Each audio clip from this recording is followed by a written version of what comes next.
I might be able to lead those folks down the primrose path, but they're not coming. Ah, well, one never can tell what people are thinking. Okay, enough. Well, I'll try it again in a minute. I always make the announcement twice. The donkey, the table, and the stick. Used to be called The Story of the Ass, the Table, and the Stick, but I've cleaned it up for family consumption, and I hope you all appreciate that. It's another one of those Jack stories. I know you've all heard Jack stories from time to time. Jack and the Beanstalk, Jack Hannaford, Jack the Giant Killer, Jack goes off to war, Jack does this, that, and the other thing. But this is an entirely different Jack. If you've never heard this story before, you've never heard of this Jack before. And I should also take care to point out, this story involves a great deal of running. I say this by means of warning, in case you're the sort of people who become very much involved in the story you're listening to. Please, don't become overly involved with all the running. There's just so much of it that if you do, you'll be exhausted by the time we reach the end of the story. Now, I'm going to make the announcement again, and this time when I make the announcement, I'm expecting that it will work a little bit better than it did the last time, because there are more of you here now, you see, and crowds always tend to attract crowds, and in order to emphasize this effect, I would like all of you, if you would, to do your best to appear to be a group of friendly people, so that when I make the announcement, if anyone should happen to glance over in this direction, as they invariably do, they'll see friendly people sitting here, and they'll say, look, there are friendly people, let us all go and sit with them. So, I'll make the announcement. You appear to be friendly. We'll see who stops by, and then we shall begin with the story of the donkey, the table, and the stick. Ladies and gentlemen, it's story time! And the story is starting right now. Can anyone guess how the story begins? Absolutely right. Thank you very much. The audience participation portion of the program is now complete. I won't be asking any more questions. We won't be dividing the audience in half to see which side can yell the loudest. I won't be bringing a volunteer from the audience up to the front in an attempt to make him appear to be more foolish than he already is. All you have to do is sit there in the shade and relax. I'll do all of the work. Once upon a time, there lived a lad whose name was Jack.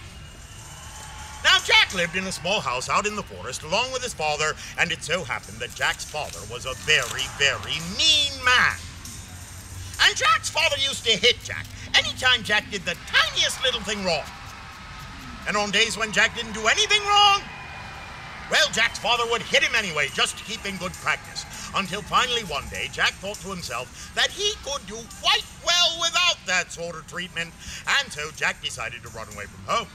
And that's exactly what Jack did. He ran away from home, and I promise you, he ran.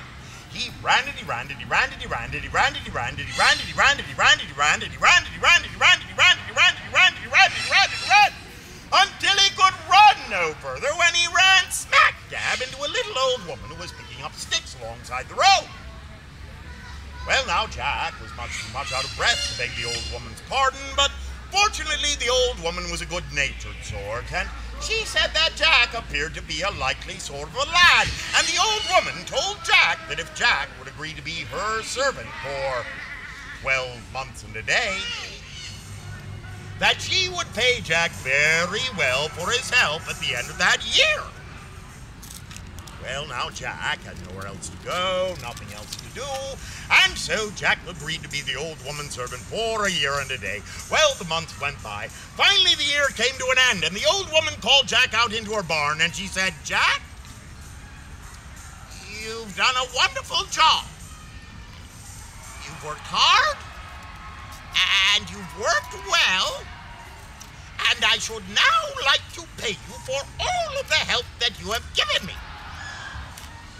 And so saying, the old woman gave Jack a donkey. Oh, but this was no ordinary donkey, you see, for all one had to do was to pull the donkey's ear, and the donkey would say, "Yee-haw!"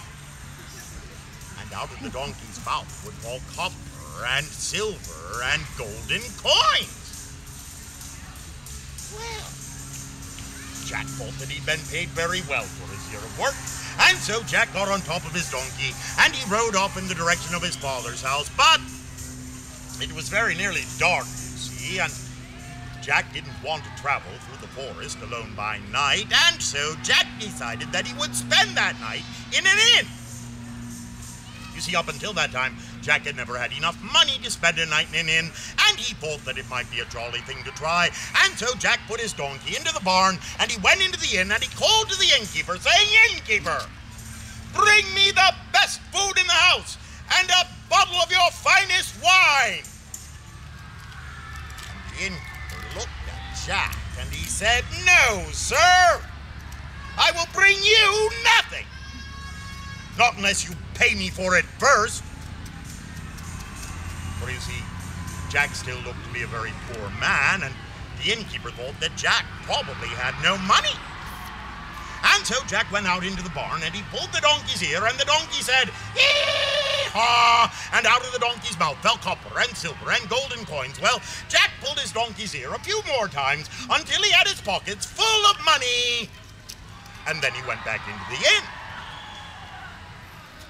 But unbeknownst to Jack, that innkeeper had been watching Jack through a crack in the barn wall. And he had seen where Jack had gotten his money, and he had seen how that donkey had worked, and that innkeeper decided that he wanted that donkey for his very own. And so the innkeeper waited until Jack had gone to sleep, and then the innkeeper snuck out into his barn, and he stole Jack's donkey.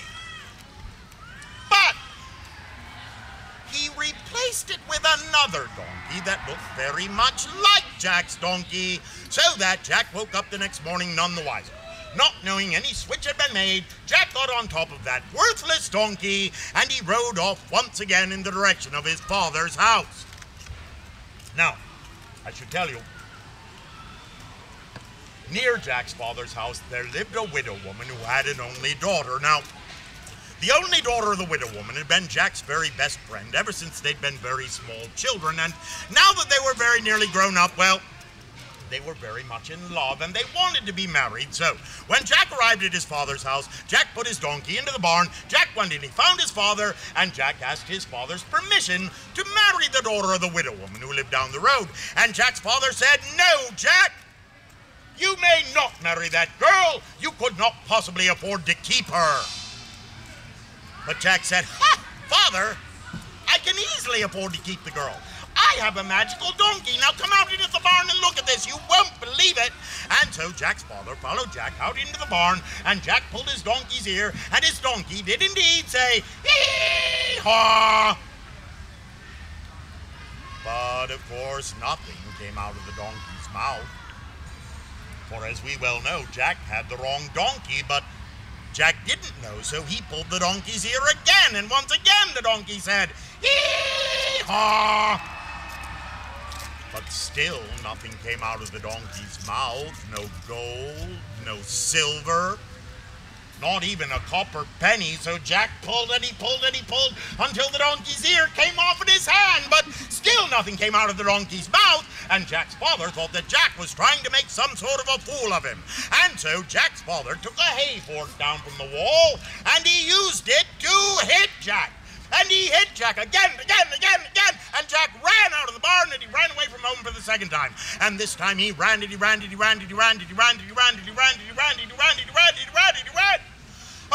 he could run no further, when he ran smack dab into a large wooden door. And upon opening the door, Jack found himself in a carpenter's shop. Well, now, the carpenter was rather surprised to see Jack so far out into the woods, but he said that Jack appeared to be a likely sort of a lad, and the carpenter told Jack that if Jack would agree to be his servant for 12 months and a day, that he would pay Jack very well for his help at the end of that year.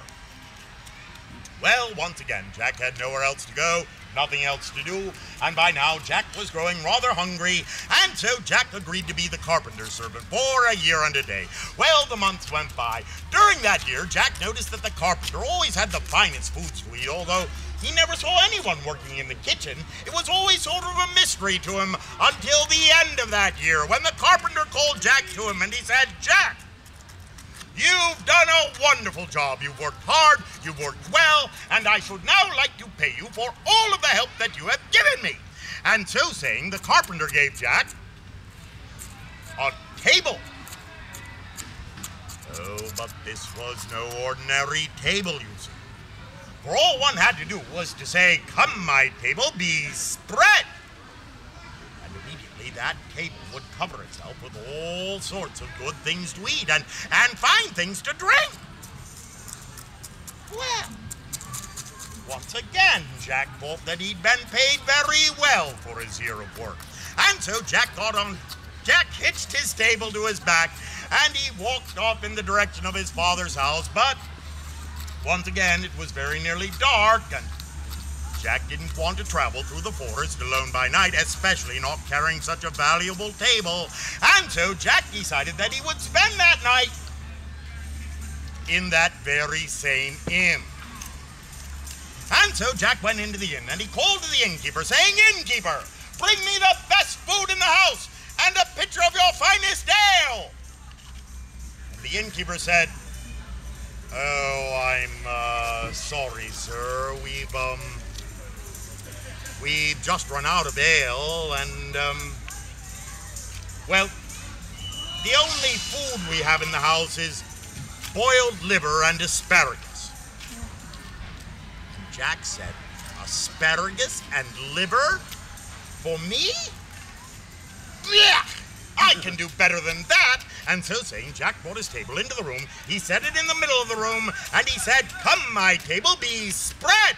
And immediately the table covered itself with all sorts of good things to eat. There was a roast beef, there was a leg of lamb, there was a pot of potatoes, several kinds of vegetables, a couple of salads, some bread, some cheese, a bottle of wine, a pitcher of ale, a bowl of ice cream, 2 cupcakes, all the things that Jack liked best. But of course, that innkeeper had seen how Jack's table had worked. And that innkeeper thought to himself that he could save himself a great deal of work in the kitchen if he were to have a table such as that. But he said nothing, no, not he. He waited until Jack had gone to sleep, and then the innkeeper snuck up into his attic, and he brought down an old table that looked very much like Jack's table, and he switched the 2 tables around. So that Jack woke up the next morning none the wiser. Not knowing any switch had been made, Jack hitched that worthless table upon his back, and he headed off once again in the direction of his father's house. And when Jack arrived at his father's house, Jack found his father, and once again, Jack asked his father's permission to marry the daughter of the widow woman who lived down the road. And once again, Jack's father said, "No, Jack, you may not marry that girl. You could not possibly afford to feed her." But Jack said, "Ha, Father, I can easily afford to feed the girl. I have a magical table, now watch this." And so saying, Jack brought his table into the room, he set it in the middle of the room, and he said, "Come, my table, be spread." Come, my table, be spread. But, of course, nothing appeared on the table, for as we well know, Jack had the wrong table, and Jack's father thought that Jack was trying to make some sort of a fool of him again. And so Jack's father took a warming pan down from the wall, and he used it to warm Jack's bottom. And he hit Jack again, until Jack finally remembered why he had run away from home the first 2 times, and he ran away from home again. And this time he ran. Did I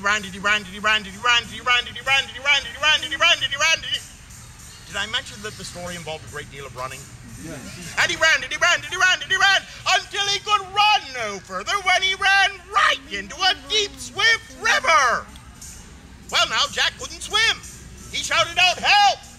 I can't swim! I can't swim!" There was a man standing by the bank of the river. He shouted back, "I can't swim either, but I'm not bragging about it." But finally, Jack was able to communicate to the man that he was in dire distress. He needed some sort of assistance. Fortunately, that man was carrying a long staff. He was able to reach the stick out to Jack. Jack laid hold of the stick. The man pulled Jack up onto the shore to safety, and after Jack had caught his breath, thanked the man for saving his life, and he introduced himself, and the man said to Jack, "Jack, I myself am trying to get to the other side of this river, but I can swim no better than you. So I have determined that the best way for us to cross this river is for me to chop down this tall tree. We'll let the tree fall across the river, and then we can use the tree as a bridge." "But Jack, I'm worried that when I chop the tree down, the tree may very well fall the wrong way, and then all my labor would be for naught. So, Jack, what I was hoping you might do is, I was hoping you might climb up into the top of the tree and lean your weight against the tree so that when I chop through the bottom, it will be certain to fall the right way." Well, now, Jack was none too bright. And so Jack did exactly as the man had suggested. He climbed up into the top of the tree, he leaned his weight against the tree, the man chopped through the bottom of the tree, and the tree did indeed fall the right way, depositing Jack upon the opposite shore and making a perfectly delightful new bridge. And the man came across his new bridge to where Jack was lying upon the ground, and he said, "Jack, you've done one heck of a job, and I'd like to pay you for your help." And so saying, the man broke the branch off of that tree, and he used his knife to carve it into a sort of a staff or a walking stick, much like the one he himself was carrying, and he handed it to Jack, and he said, "Here, Jack, take this stick. And from this day forth, if any man should ever happen to anger you, you have but to say, 'Up stick,' and bang him. And your stick will fly from your hand and attack your enemy and beat him into submission." Well, now, Jack was rather glad to have this stick. For by now, you see, he was growing the tiniest bit suspicious of that innkeeper. And so Jack went back to that inn, and when the innkeeper appeared, Jack shouted out, "Up stick and bang him!" And his stick flew from his hand, began to beat the innkeeper on the head and bruise his ribs and batter his legs. Finally, the innkeeper fell down upon the ground. Still the stick beleaguered the prostrate man until Jack said, "I shall not tell that stick to stop hitting you until you return the donkey and the table that you've stolen from me." Well, the innkeeper made no bones about it. He returned Jack's donkey, and he gave Jack back his table, and Jack told his stick to stop hitting the man. Jack got on top of his donkey, he hitched his table to his back, and with his stick in his hand, Jack headed off once again in the direction of his father's house. Well, when Jack arrived at his father's house, Jack found that his father had died while he'd been gone. Well, Jack was not too upset about that. As a matter of fact, Jack was rather glad, and so Jack took his donkey into what was now his barn, and he pulled his donkey's ear, and once again his donkey said, "Hee-haw!" And out of the donkey's mouth fell copper and silver and golden coins. Well, Jack pulled his donkey's ear for about an hour and a half until he had a large manger full of money. Well, it was not long before all the people who lived in the town near where Jack lived found out that Jack had returned home rolling in wealth, and that Jack was now a very rich man. And suddenly, all of the women who lived in that town all decided that they all wanted to marry Jack. This rather annoyed Jack, you see, for up until that time, none of those women had even wanted to talk to Jack, let alone marry him. Well, that is, of course, except for Jack's own true love, the daughter of the widow woman who lived down the road. Why, she had always loved Jack, and she had always hoped to marry Jack, so she was upset when Jack went into the town that night and made an announcement.